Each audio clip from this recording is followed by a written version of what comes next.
What is going on, guys? Yesterday Apple held their keynote and announced a few things. So like I do in every Apple event, I am here to cover everything they announced in my video.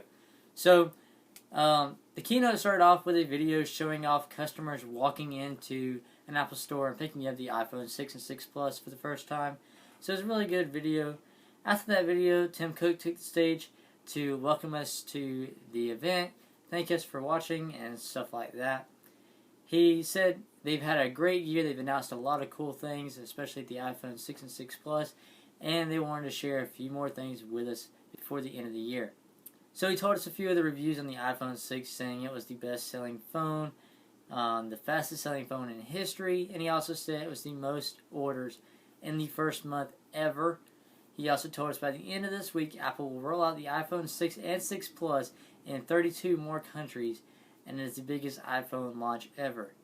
He then moved on to the thing called Apple Pay, which is a feature that's available on next Monday, and it'll be on the iPhone 6 and 6 Plus, but it is a easy and secure and private way to pay for something in a store or bills and stuff like that. So many banks and companies are supporting Apple Pay. He announced a few more that are joining Apple in this, and it's going to be available in the US first, and then we'll roll out in more countries in the coming months. And this is going to be available on Monday, specifically for the iPhone 6 and 6 Plus, and I'll tell you what else coming up.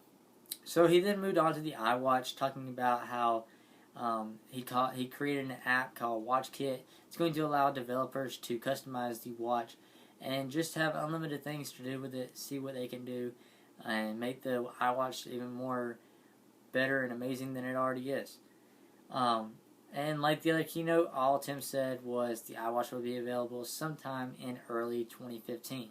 So what I'm thinking, they're going to have another event sometime in the early 2015, probably in February or March or maybe even April. They'll have a keynote and just have the iWatch. Maybe something else will join it. Who knows? But sometime in early 2015, you can get your hands on an iWatch. So he said currently the product line is an iWatch, the iPhone, the iPad, as well as the Mac and iMac. Then there's a few other little things like the Mac Mini and Apple TV and stuff like that, but that's not the biggest product line. He said all these devices work seamlessly, which is true, because you can use your iPhone or whatever's on your iPhone, go onto the iPad, same with the watch, from what they've showed us in demos and stuff. So it's really cool. They work together like that. He then brought up Craig to the stage, and he talked about iOS 8. He basically gave us a rundown of the features on iOS 8, which if you're running iOS 8, if you have an Apple phone or an iPad or whatever, you're running it, you know the features. But some may not know. He discussed iOS 8.1, which is going to be the latest version of iOS 8. It's going to be improvements to certain little things. It's going to have the Apple Pay feature included. And it's going to have a new feature called iCloud Library. They touched on this at the last keynote, but this time they actually really focused down on it. It's where you can take any photo and it'll appear on any of your other devices. If you edit a picture, it'll go directly to the iMac or iPad or whatever is connected to your phone, and you can do this to videos as well. So you have iCloud storage. First 5 gigabytes is going to be free. You have an upgradable to 20 gigs for 99 cents a month, 200 gigs for $3.99 a month, and this goes up to a 1 terabyte tier, which really isn't that bad. $3.99 for 200 gigabytes, that's a lot of space. That's not that bad of a price. So when you're looking at storage, go for those options. He told us the iOS 8.1 will be available on Monday, and it's going to be available for free. So October 20th, I think that's Monday. It's going to be free, iOS 8.1. Make sure you guys update, or make sure you guys back up all your stuff and then update. Then he went on to talk about Yosemite. Mac users know that. It's OS 10 Yosemite.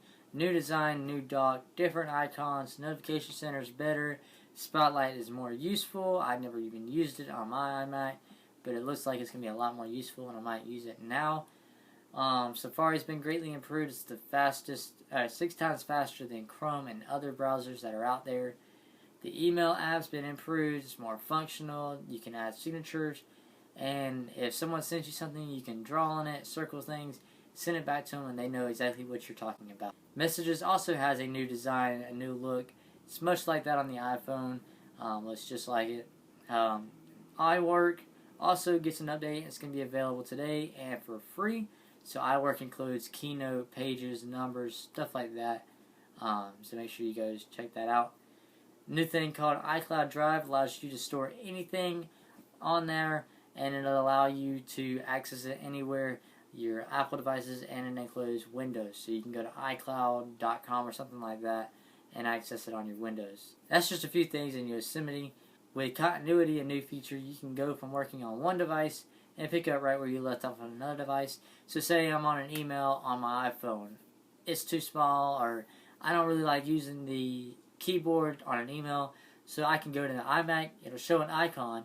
Click that icon, it'll bring up what you were typing right where your iPhone left off, and it'll be on your iMac, and you can finish typing out your email. So that's really a really cool feature. He shows a quick demo of Yosemite, and OS X Yosemite is going to be available today, and it's going to be for free. So that's awesome. Going to be downloading that soon. I'll have some videos on that as well. So make sure you stay tuned. Tim Cook came back onto the stage to talk about the iPad. He mentioned that 225 million iPads have been sold around the world. That is awesome. That is a lot of iPads. And along with that, 675,000 apps are in the App Store, and that's just on the iPad 6. iPad 6? What the freak am I talking about? The iPad. There's 675,000 apps specifically for the iPad. I don't know why I said iPad 6. What the freak is that? Anyway, he then talked about a new iPad. This new iPad is going to be the iPad Air 2. Phil, one of their creators or designers or whatever, he came up to the stage to talk about the new iPad. The new iPad Air 2 is going to be the thinnest iPad ever, made at 6.1 millimeters thin. It's going to be 18% thinner than the previous iPad Air. It's the world's thinnest tablet. He showed us a picture. You could fit 2 of these iPads, and it still won't be the thickness of the first generation iPad that came out. So that's crazy. That's really thin. It's going to have this new display. It's going to be an anti-reflective coating, which is going to make it 56% less reflective. And it's going to be powered by an all-new processor specifically for the iPad called the A8X chip. Now, we've seen the A8 chip, which is in the iPhones, but this is going to be specifically for the iPad A8X chip. So it's going to have a second-gen 64-bit agriculture, 3 billion transistors, 40% faster CPU, and 2.5 times faster GPU. It's going to have a 10-hour battery life, should last you all day. I'm using the iPad right now because I'm not, don't have my computer and everything set up right now. But I've gone with this battery on my iPad Air, my iPad Mini. I've gone probably about a week and a half since I've charged this thing. I don't use it every day, but standby, that's awesome. If it's just sitting in my bag on and I don't use it for a day and then the next day I use it a little bit, I'm only on like 20%, 25% I believe of what I was on it. It's probably going down to I'm making a video. That's really good for this, so it might even be better than 10-hour battery life, especially with standby. I like to see what that numbers are. But it's going to have an M8 motion tracker and barometer like the iPhones to track certain things like that, so it's probably work with the iWatch. The camera has also been improved to an 8 megapixel iSight camera and a faster 2.4 aperture and 1080p HD video. It's going to have a time-lapse feature as well as a slow mode at 120 frames per second. Dual microphones. FaceTime camera has been improved as well. It's all new 2.2 aperture HDR videos, burst selfies so you can get your selfie on, improved face detection and all that good stuff. It's going to have faster Wi-Fi and better LTE. It's going to have 20 LTE bands and 150 megabytes per second. Touch ID has also been brought over to the iPad, which we could expect. It's on everything else, why not? So Apple Pay will also work on the iPad Air 2, but it's only going to work for the apps. You're not going to be able to bring your iPad in and go to the register like that, like the iPhone 6 can, just on the App Store. It's going to ship with the iOS 8.1. It's going to be available in 3 different colors, just like the iPhones: gray, silver, and gold, or space gray, silver, and gold. Wi-Fi models are 16 gigabytes for $499, 64 gigs for $599, and 128 gigabyte version Wi-Fi for $699. For Wi-Fi and cellular, you just go up a few hundred dollars to 16 gigs for $629, 64 gigs for $729, and 128 gigs for $829. He also announced the third generation iPad mini. So the iPad mini 3 is going to have a 7.9-inch Retina display with a 5 megapixel iSight camera, 1080p HD video, as well as Touch ID. Also, it's going to be available in the same three colors: space gray, silver, and gold. 16 gigs, $399, 64 gigs, $499, 128 for $599. That's the Wi-Fi version. On the cellular and Wi-Fi version, $529 for 16, 64 gigs for $629, and 128 gigabytes for $729. So really not that bad, but basically it's the iPad 2 or iPad Mini 2 with Touch ID. Because I think this one has a 5 megapixel camera, so really ain't that great. Same, basically, just Touch ID. So they're keeping the iPad Mini 2 and the iPad Air in the line and reducing the prices to $100 cheaper. Pre-orders begin, or also they're bringing the iPad Mini 1 down to $249. So pre-orders begin tomorrow, October 17th, which is today when this video is uploaded, and it's going to start shipping next week. And he moved on to the iMac, or Mac, and Mac is 30 years this year. 30 years old this year. He announced a 5K display, iMac with Retina display. It's going to be a 27-inch at 5120 by 2880 pixels. Now it's 14.7 million pixels. It's the world's highest pixels in a device. That's crazy.